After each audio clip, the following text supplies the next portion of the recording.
صلوا علی الحبیب صلی اللہ علی محمد صلی اللہ علیہ وسلم۔ حدیث پاک میں کہ دو خصلتیں کسی مومن میں جمع نہیں ہو سکتی، نمبر 1 بخل، نمبر 2 بد اخلاقی۔ بچے کو شروع سے پتا ہوگا کہ بد اخلاقی کیا ہے، اس کو بد اخلاقی کی تعریف پتا ہونی چاہیے، حسن اخلاق کا اس کو انداز پتا ہونا چاہیے، اس کو نرمی کے بارے میں سمجھائیں۔ یہ بچپن ہی کی تربیت ہے جو آگے کام آتی ہے۔ بچپن کی عادتیں بڑے ہو کر مشکل ہی سے نکلتی ہیں۔ بیٹا تمہاری بہن، یہ تمہارا بھائی ہے، بیٹی تمہارا بھائی، نرمی کرو، معاف کر دو۔ چلو بیٹا معافی مانگو، ہم نے معافی نہیں منگوائی ہوتی کبھی بچے سے۔ آپ دیکھیے کتنے بچے ایسے ہوتے ہیں جو غلطی کرتے ہیں، بولے معافی مانگو، نہیں مانگتا تو وہ ناراض ہو کے چلا جائے گا، معافی نہیں مانگے گا، اس کے اندر نرمی نہیں رہی ہم نے۔ یہ تربیت کی باتیں، یہ ٹپس سے چھوٹے چھوٹے مدنی پھول کی پنکھڑیاں، یوں سمجھیے پتیاں دے رہا ہوں میں آپ کو، اور یہی پتیاں بہت بڑا گلاب کا پھول بنے گی انشاءاللہ، مدینے کا پھول بنے گی۔ یہ معمولی سی باتیں لگتے ہیں، بیٹا معافی مانگو۔ آپ دیکھو بچہ معافی نہیں مانگ، اس کے اندر معافی مانگنے کی صلاحیت نہیں ہے۔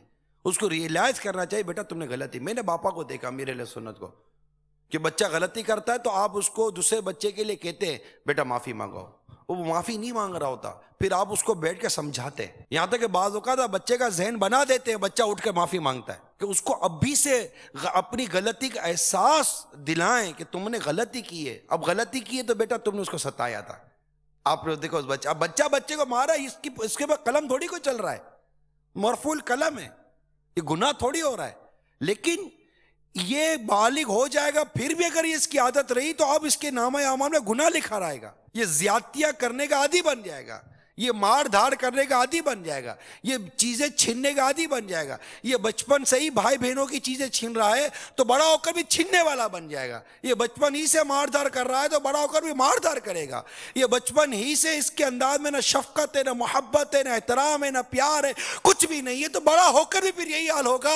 پھر آپ سر پر ہاتھ رکھ کر روگے اور آپ پھر کہو گے کہ میں یہ کہہ کر چھوڑتا رہا کہ ابھی تو بچہ ہے، ابھی تو بچہ ہے، ابھی تو بچہ ہے۔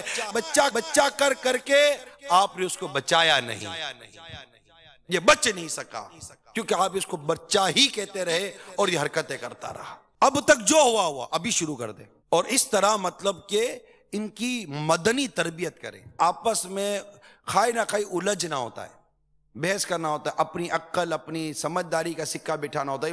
یہ بڑوں میں بہت ہوتا ہے، بچوں میں تو چلو جو بچوں کی باتیں تھی میں نے کہی، بڑوں میں بھی بہت ہوتا ہے۔ جب یہ بھائی بہن جمع ہوتے ہیں تو لگی ہوئی ہوتی ہے، اسی سے جھگڑے پھر کھڑے ہوتے ہیں نا، کہ وہ ایک دوسرے پر ایک اپنے آپ کو فوقیت دینا، نہیں ابھی تم کو نہیں پتا، مجھے سب پتا ہے، نہیں ایسا نہیں ہے، نہیں ایسا ہے، نہیں ایسا نہیں ایسا ہے، تو جھگڑنا ترک کر دیں، جھگڑا مت کریں۔ یہ آپس میں ایک دوسرے کے بھی آپ سوچ لو، جھگڑا نہیں کرنا۔ حدیث پاک میں ہے میں اس آدمی کو جنت کے قرب و جوار میں ایک گھر کی ضمانت دیتا ہوں جو جھگڑا ترک کر دے، اگرچہ حق پر ہی ہو۔